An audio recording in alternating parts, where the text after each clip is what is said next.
Welcome to Geelong on this wintry June day. We're handing over Trevor's beautiful 6 metre offshore today. It's a boat in black with a black bimini and a beautiful 250 Verado. It is a V8, beautiful engines. Trevor's opted for a Simrad NSS 16 Evo 3S with a SS175 3-hole transducer. Trevor's also got a leaning post in this 6 metre, beautiful black finished leaning post. That's the cater, obviously.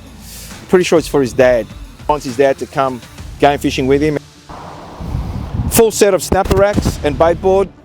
Obviously down south in the southern states, we love our game fishing, but we also love our whiting, snapper fishing and calamari fishing. Our snapper racks cater for those days that we're chasing snapper.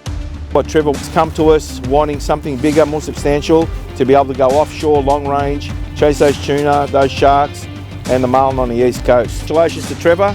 He's been a gentleman, a very easy guy to deal with and work with, and he's come down today and he's wrapped. So congratulations, you'll have many fun times with your family, your dad, your son,